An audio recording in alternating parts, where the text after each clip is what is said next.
मिठी मिथर education alliance ज़िले इंतजामिया महकमा तैलीम और समाजी इदारों के ताउन से 2 रोज़ा साइंस फेस्टिवल का इनेकाद किया गया। दौलत शेवकानी रिपोर्ट कर रहे हैं।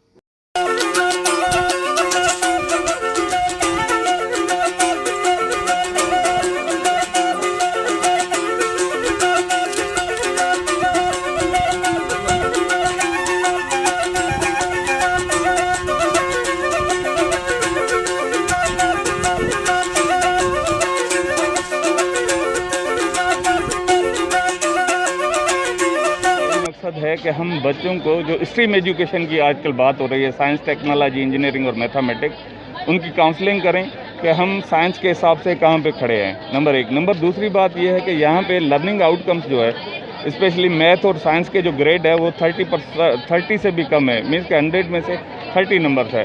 तो हमारा ये ऑब्जेक्टिव है कि वो नंबर कैसे बढ़े, तो ज़ाहिर है उसके लिए फैसिलिटीज़ की ज़रूरत है। उसमें ज़ाहिर है लैब्स जो हमारी है, साइंस लैब हमारे पास 64 हाई स्कूल है और सिर्फ 16 में लैब है। तो हम चाहते हैं सब स्कूल्स में साइंस लैब हो। सब्जेक्ट स्पेशली साइंस के टीचर पूरी सिंध में 10% है। कितने बच्चों ने अपनी क्रिएटिविटी दिखाई है, कितने बच्चों ने मॉडल्स बनाए हैं जिससे उनका दिमाग जो है वो वर्क करता है और हमें और दूसरे लोगों को पता चलता है कि ये बच्चे कितने परफॉर्म कर सकते हैं, इनमें कितनी इंटेलिजेंसी है।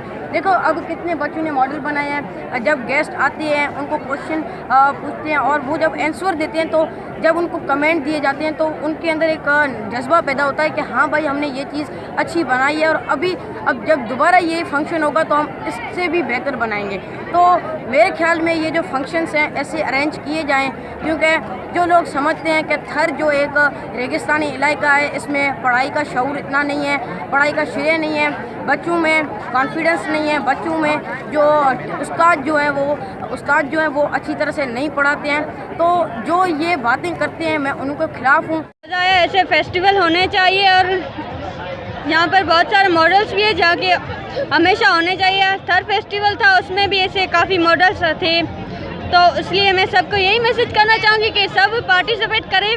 तो आज हमारा जो मॉडल टॉपिक है वो है drip irrigation system. Drip irrigation system is the process of applying small amount of water to the crops. जैसे कि अभी आप ये देख रहे हैं कि अगर इसमें पानी फ्लो करेंगे हम तो इस पाइप के ज़रिए हर प्लांट में थोड़ा थोड़ा पानी जाएगा। इससे हमारा जो पानी है वो भी बच जाएगा और क्रॉप भी ज़्यादा होंगी और इससे इकोनॉमी भी हमारी बढ़ सकती। तो आप देखिएगा इसमें से पानी थोड़ा थोड़ा जाएगा, मतलब पानी का भी इसमें हो जाएगा, बच जाएगा पानी और हमारी जो प्लांट्स हैं वो भी अच्छे बनेंगे। आप देख सकते हैं इसमें जैसे पानी डाला है तो ये एक एक ड्रॉप हर प्लांट में जा रहा है। तो इसलिए तो हमारे प्लांट्स भी अच्छे होंगे और जो हमारा पानी है वो भी कम वेस्ट होगा और अब हमारा जो इन्वायरमेंट है वो भी अच्छा होगा। इस प्लांट्स की वजह से प्लांट ज़्यादा होंगे तो हमारा इन्वायरमेंट भी अच्छा होगा। और ये जो हमारा बेसिकली जो हमारा ये मॉडल है वो इस पर ये है कि पानी ज़्यादा वेस्ट ना हो। पानी अगर ज़्यादा नहीं वेस्ट होगा तो वैसे भी कम पानी की मदद से प्लांट्स वैसे भी बन रहे हैं, तो पानी वेस्ट करने की क्या ज़रूरत है। protect it from animals and humans. गंदा हो जो? Yes, sir. बचाएं तो?